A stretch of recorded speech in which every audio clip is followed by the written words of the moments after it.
ಇವತ್ತು already ಹುಮನಾಬಾದ್ದಾಗ road ಕಾಲ್ start ಆಗಿದೆ. ಇವತ್ತು ಆಲ್ರೆಡಿ ಹುಮನಾಬಾದ್ದಾಗ ರೋಡ್ ಕಾಲ್ ಸ್ಟಾರ್ಟ್ ಆಗಿದೆ.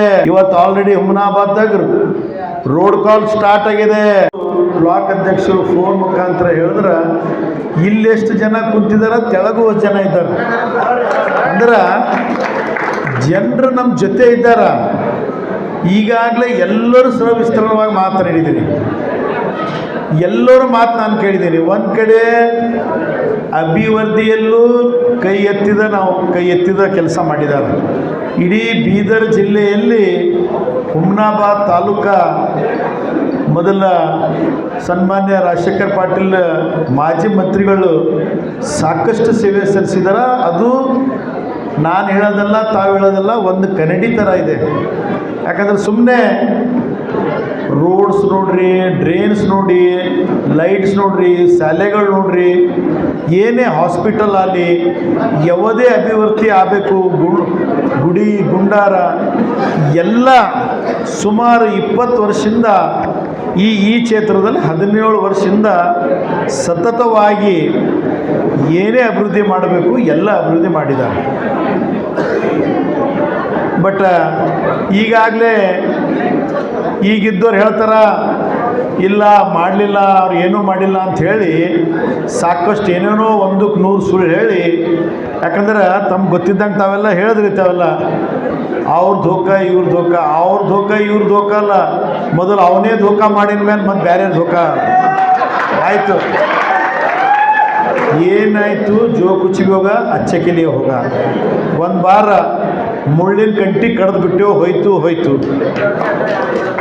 ಈಗ ನಾನು ನಿಮ್ಗೆ ಇಷ್ಟೇ ಹೇಳೋದು, ತಾವೆಲ್ಲೂ ಸವಿಸ್ತರವಾಗಿ ಮಾತಾಡೋದು. ಜಗದೀಶ್ ಹುಡ್ಕೊಂಡು ಇಲ್ಲಿ ಮೇಡಮ್ ಬಿಟ್ಕೊಂಡು ಎಲ್ಲರೂ ಒಬ್ರಿಗಿಂತ ಒಬ್ಬರು ನೇರವಾಗಿ ಎಲ್ಲ ವ್ಯಕ್ತಪಡಿಸ್ರಿ. ಈಗ ನಾನು ಇಷ್ಟೇ ಹೇಳೋದು, ಮತ್ತು ಎಲ್ಲರಿಗೂ ಗೊತ್ತಿದೆ ಎಲ್ಲಿ ನಮ್ಮದೆಲ್ಲ ತಪ್ಪಾಗಿದೆ ಅಂದರೆ ಕಾರ್ಯಕರ್ತರು ಹಿಡ್ಕೊಂಡು ನಮ್ದು ಹಿಡ್ಕೊಂಡು ಯಾರ್ದು ಏನಾಯಿತು ಆಯಿತು. ಈಗ ನನಗೂ ಅಷ್ಟೇ ನಿಮ್ಗೆ ಹೇಳೋದು, ನಾನು ತಾವೆಲ್ಲ ತಿಳಿದೋರಿದ್ರಿ. ಈಗ ಆಲ್ರೆಡಿ ಈಗ 3 ವರ್ಷ ಆಯಿತು. 2.5 ವರ್ಷನಾಗ ಈಗ ಎಲ್ಲರಿಗೂ ಗೊತ್ತಾಗ್ತದೆ ಸುಮಾರು 1 ವರ್ಷದ ಏನು ತಪ್ಪು ಮಾಡಿದೀವಿ, ಏನಾಯಿತು, ಆಗಬಾರ್ದೆಲ್ಲ ಆಯಿತು ಅಂಥೇಳಿ. ಈಗ ಹೋಗಿದಂತೂ ಬರಲ್ಲ. ಈಗ ನಮ್ಮದೆಲ್ಲ ಕೆಲಸ ಏನಿದೆ, ಫಸ್ಟ್ ನಿಮಗೆಲ್ಲ ನಮ್ಮ ಕಾರ್ಯಕರ್ತರಿಗೆ ನಾನು ಮನವಿ ಮಾಡ್ತೀನಿ, ತಮಗೆಲ್ಲರಿಗೂ ಕೈ ಜೋಡಿಸ್ತೀನಿ. ಇವೇನು ಊರಲ್ಲೆಲ್ಲ ಸಣ್ಣ ಮನಸ್ಸವ ಅವು ಮೊದಲು ನಾವು ಸರಿ ಮಾಡಿಸ್ಕೊಂಡು. ಯಾಕಂತ ನೋಡ್ತಾ ಇದ್ರಿ ನೀವು ಮನಸ್ಸು ಮಾಡ್ಕೊಂಬಲ್ಲಿಂದು ನಮ್ಮ ಗಿಡಕ್ಕೆ ಹಾನಿ ಆಗತ್ತದ. ನಾವು ಪಟ್ಟಿಗಳೆಲ್ಲ ಒಂದಿದ್ರೆ ಗಿಡ ಸ್ಟ್ರಾಂಗ್ ಇರ್ತದೆ. ನೀವು ಏನು ಸುಮ್ಮನೆ ಊರಾಗ ರಾಜಶೇಖರ್ ಪಾಟೀಲ್ದಲ್ಲಿ, ಚಂದ್ರಶೇಖರ್ ಪಾಟೀಲಲ್ಲಿ, ಭೀಮರಾವ್ ಪಾಟೀಲಲ್ಲಿ, ಅಭಿಷೇಕ್ ಪಾಟೀಲ್, ನಮ್ದು ಯಾರ್ದಾರ ಪಾಟೀಲ್ ಪರಿವಾರದಿಂದ ನಿಮ್ದು ಏನಾದರೂ ನಾವು ತಪ್ಪು ಮಾಡಿದ್ದೀವಿ ಅಂದರೆ ನೀವು ನೇರವಾಗಿ ನಮಗೆ ನೀವು ಕ್ಷಮೆ ಮಾಡಬೇಡ್ರಿ. ಏನಾದರೂ ನೇರವಾಗಿದ್ದಿದ್ದು ಹೇಳಿ. ಅದೆಲ್ಲ ಬಿಟ್ಟು ಸಣ್ಣ ಪುಟ್ಟ ಊರಲ್ಲಿ ಯಾರ್ದೋ ಜಗಳ ತಂದು ನಮ್ಮ ಮೇಲೆ ಹಾಕಿದ್ರೆ ಗಂಡ ಹೆಂಡ್ತಿ ನಡ್ಬರ್ಗೆ ಮಗ ಸ್ವರ್ಗಿತ್ತಂತ ಕೂಸು ಆ ಹಾಲತ್ ಮಾಡತ್ತೀರಿ ರಾಜಶೇಖರ್ ಪಾಟೀಲ್. ನೀವು ಒಂದು ಬೇಕಲ್ಲ ಏನಾದರೂ ಆಯ್ತು. ನಮ್ಮ ಪಾಟೀಲ್ ಪರಿವಾರದಿಂದ ಏನಾದರೂ ತಪ್ಪಾದ್ರೆ ನೀವು ನೇರವಾಗಿ ಇದು ಮಾಡಿರಿ. ಅದೆಲ್ಲ ಬಿಟ್ಟು ಇವು ಸಣ್ಣ ಹಳ್ಳಿ ಊರಾಗ ನೀವೆಲ್ಲ ಯಾವುದೋ ಅವನು ಒಂದು ಕಡೆ ಏನೋ ಈಗ ಸಣ್ಣ ಎಲೆಕ್ಷನ್ ಬರ್ತಾವೆ, ಆ ಎಲೆಕ್ಷನ್ ಸಿಟ್ಟು, ಆ ಎಲೆಕ್ಷನ್ ಏನೇನೋ ತಂದು ಈ ದೊಡ್ಡ ಇದಕ್ಕೆ ಹಾಕ್ರ ಅವೆಲ್ಲ ಯಾಕಂತ ನೋಡ್ತಾ ಇದ್ರಿ.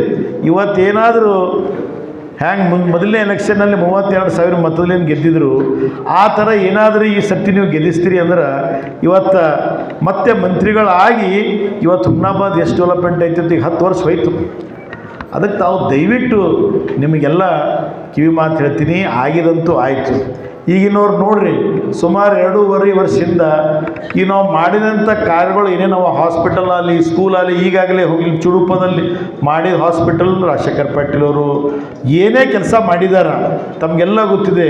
ರೋಡು, ಡ್ರೈನ್ಸು, ಗುಡಿ ಗುಡಾರು ಎಲ್ಲ ಕಾಲೇಜ್ ಎಲ್ಲ ಫೆಸಿಲಿಟೀಸ್ ಈಗ ಆಲ್ರೆಡಿ ಮತ್ತು ಈಗೇನಿದೆ ಕಲ್ಯಾಣ ಕರ್ನಾಟಕದಲ್ಲಿ, ನಮ್ಮ ಬೀದರ್, ನಮ್ಮದು ಇಡೀ ಕಲ್ಯಾಣ ಕರ್ನಾಟಕದಲ್ಲಿ ಒಂದು ಶಾಸಕರಿಗೆ 70-100 ಕೋಟಿ ರೂಪಾಯಿ ಅನುದಾನ ಬರ್ತಾಯಿದೆ. ಇಷ್ಟೆಲ್ಲ ಬಂದ್ರೂ ಈಗ ಆಲ್ರೆಡಿ 279 ಕೋಟಿ ರೂಪಾಯಿ ಬಂದಿದೆ. ಎಲ್ಲಾದರೂ ಒಂದು ನಮ್ಮ ಹುಮನಾಬಾದ್ ತಾಲೂಕದಲ್ಲಿ ನೋಡೋಂಥದ್ದು ಏನಾದರೂ ಒಂದು ಕೆಲಸ ಆಗಿದೆನಾ? ನೋಡ್ರಿ.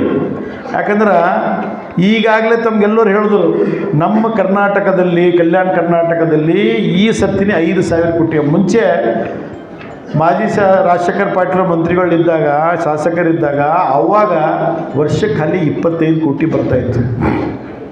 ಈಗ ಸುಮಾರು 80 ಕೋಟಿ, ಮೈಕ್ರೋ ಹಿಡಿದು 100 ಕೋಟಿ ಬರ್ತಾಯಿದೆ. ಅಂದರೆ ಎಷ್ಟು ಡೆವಲಪ್ಮೆಂಟ್ ಆಗಬೇಕು. ಹುಮ್ನಾಬಾದಲ್ಲೂ ರಾಜಶೇಖರ್ ಪಾಟೀಲ್ ಅವ್ರು ಇದ್ದಾಗ ಹಾಸ್ಪಿಟಲ್ನ ಮಾಡಿದಾರ. ಆ ಟೈಮ್ ಬರೋಣ, ಈಗ ನಮ್ಮದು ಟೈಮ್ ಮುಗೀತು. ಇನ್ನೂವರೆಗೆ ಈಗ ಇದ್ದವ್ರಿಗೆ ಹುಮ್ನಾಬಾದು ಚುಡುಪದಲ್ಲಿ ಇನ್ನೂ ಇವ್ರಿಗೆ ಜಾಗ ಹುಡುಕೋಕ್ಕಾಗಿಲ್ಲ. ಅಂದರೆ ಏನು ಡೆವಲಪ್ಮೆಂಟ್ ಮಾಡ್ತಾರೆ ಹೇಳಿ? 2.5 ವರ್ಷ ಮುಗೀತು, ಇನ್ನೂ ಒಂದು ಜಾಗ ಹುಡುಕ್ಲಿಕ್ಕಾಗಿಲ್ಲ. ಹಾಸ್ಪಿಟಲ್ ಎಲ್ಲಿ ಕುಂಡ್ರಿಸ್ಬೇಕಂತ ಹೇಳಿ. ಅಂದ್ರೆ ಏನು ಮಾಡ್ತಾರೆ? ಇಲ್ಲೊಂದು ಸುಳ್ಳೊಂದು ಸೊಗಳೊಂದು ಹೇಳಿ ನಮ್ಮದು ಹುಮ್ನಾಬಾದು ಏನು ಎಲ್ಲ ಫ್ಯಾಕ್ಟ್ರಿಗಳಿಗೆ ಬಂದ್ ಮಾಡಿಸ್ತೀನಿ ಅಂತ ಹೇಳಿ ಸಾಕಷ್ಟು ಸರ್ತಿ ಮಾತಾಡಿ, ವಿಧಾನಸೌಧ ಒಂದು ಸರ್ತಿ ಮಾತೆತ್ತಿ, KDPL ಒಂದು ಮಾತೆತ್ತಿ, ಒಳ ಒಪ್ಪಂದ ಮಾಡ್ಕೊಂಡು ಇವತ್ತು ಸಾಕಷ್ಟು ದುಡ್ಡು ಮಾಡ್ತಾಯಿದ್ದಾರೆ. ಇವತ್ತು ಆಲ್ರೆಡಿ ಹುಮ್ನಾಬಾದ್ದಾಗ ರೋಡ್ ಕಾಲ್ ಸ್ಟಾರ್ಟ್ ಆಗಿದೆ. ತಾವೆಲ್ಲ ಅರ್ಥ ಮಾಡ್ಕೊಳ್ಳಿ. ನಾವಿರೋವರೆಗೆ ಇನ್ನೂವರೆಗೆ ಯಾವ ಜನರಿಗೂ ಏನೂ ತ್ರಾಸು ಕೊಟ್ಟಿಲ್ಲ. ಮುಂದೆ ಬರೋಂಥ ದಿನಗಳಿಗೆ ಗೊತ್ತಾಗ್ತದ. ಈಗ ತಮಗೆಲ್ಲ ಗೊತ್ತಿದೆ. ಆದರೂ ನಾನು ಹೇಳೋದಿಷ್ಟೇ, ನೀವು ಹಾಲು ನೀರು ಏನು ವ್ಯತ್ಯಾಸ ಇದೆ ತಿಳ್ಕೊಳ್ಳಿ. ಯಾಕಂದ್ರೆ ತಮಗೆಲ್ಲ ಗೊತ್ತಿದ್ದಂಗೆ ನಿಮ್ಮಂಥ ನಾಯಕರಾದ ಬಸವರಾಜ ಪಾಟೀಲ್ ಹಿಡ್ಕೊಂಡು, ರಾಜಶೇಖರ್ ಪಾಟೀಲ್ ಹಿಡ್ಕೊಂಡು, ನಮಗೆ ಹಿಡ್ಕೊಂಡು ತಾವೆಲ್ಲರೂ 50 ವರ್ಷ ನಮಗೆ ಸೇವಾ ಮಾಡ್ಲಿಕ್ಕೆ ಕೊಟ್ಟಿದ್ದ ಸಲುವಾಗಿ ನಾವು ಇಡೀ ಪಾಟೀಲ್ ಪರಿವಾರ ನಿಮ್ಮ ಹಿಂದೆ ನಾವು ಚುನಾವಣೆ ಆಗಿರ್ತೀವಿ. ನಮ್ಗೆ ಸಾಕಷ್ಟು ತಾವೆಲ್ಲ ಕೊಟ್ಟಿದ್ರಿ. 50 ವರ್ಷ ರಾಜಕೀಯ ಮಾಡ್ಲಿಕ್ಕೆ ಕೊಟ್ಟಿರಿ. ಆದ್ರೆ ನಾನು ಹೇಳೋದೇನು, ನಾವು ಏನಾದರೂ ಈಗ ಬೆಳಗ್ಗೆ ತಾವು 10-11 ಗಂಟೆ ಬಂದಿಡೋದು. ಈಗಾಗಲೇ ತಮ್ಮ ಜಗದೀಶ್ ಪಾಟೀಲ್ ಹೇಳೋರು, ಹೇಳಕ್ಲೇ ಯಾರ ಜನರು ನಾವು ಹೊರಗೆ ಏನಾಗ್ತದ 11 ಗಂಟೆ ಕೆಳಗೆ ಬಂದೆವು ಅಂದ್ರೆ ರಾತ್ರಿ 1 ಗಂಟೆವರೆಗೆ ಯಾರೂ ಮ್ಯಾಲೆ ಹೋಗಲ್ಲ. 12 ಗಂಟೆ ಒಳಗೆ ಮತ್ತು ಅದು ಮುಂಜಾನೆ 8 ಗಂಟೆಗೆ 6:30 7 ಗಂಟೆಗೆ ಎದ್ದಿರ್ತೀವಿ. ಪೇಪರ್ ಓದ್ಕೊಂಡು ಯಾರಾದರೂ ಫೋನ್ ಮಾಡೋರ ಜೊತೆ ಫೋನ್ ಮುಖಾಂತರ ಮಾತಾಡಿ ಅರ್ಧ ಕೆಲಸ ಮೇಲೆ ಮಾಡಿರ್ತೀವಿ. ಆದರೂ ತಮಗೆ ಹೇಳೋದಿಷ್ಟೇ, ಈಗಾಗಲೇ ತಾವು ನೋಡ್ತಾ ಇದ್ರಿ ಹುಮ್ನಾಬಾದಲ್ಲಿ ಏನೇನು ಆಗ್ತಾ ಇದೆ. ಅದು ಹುಮ್ನಾಬಾದಲ್ಲಿ, ಚುಡುಗುಪ್ಪ ಅಲ್ಲಿ ತಮಗೆಲ್ಲ ಗೊತ್ತಿದೆ ಮಾತು. ಅದಕ್ಕೆ ತಾವೆಲ್ಲರೂ ಇವತ್ತು ನಾವು ಇದೆಲ್ಲ ಯಾಕೆ ಮಾಡ್ತಾಯಿದ್ದೀವಿ? ಇವತ್ತು ಕಾರ್ಯಕರ್ತರು ನಾವು ಒಕ್ಕಟ್ಟಾಗಬೇಕು, ಇದರಲ್ಲಿ ಶಕ್ತಿ ತುಂಬಬೇಕು. ನಾವು ಏನೇ ಇವತ್ತೆಲ್ಲರೂ ಕೂಡಿ ಇವಾಗ ನೇರವಾಗಿ ಎಲ್ಲರೂ 10-15 ಜನ ಮಾತಾಡಿದ್ರಿ ಅಂದ್ರೆ ಏನು, ಎಲ್ಲರಿಗೂ ಜಸ್ಟಿಫಿಕೇಷನ್ ಆಗಬೇಕು, ಎಲ್ಲಿ ಏನಾಗಿದೆ ಏನಿಲ್ಲ.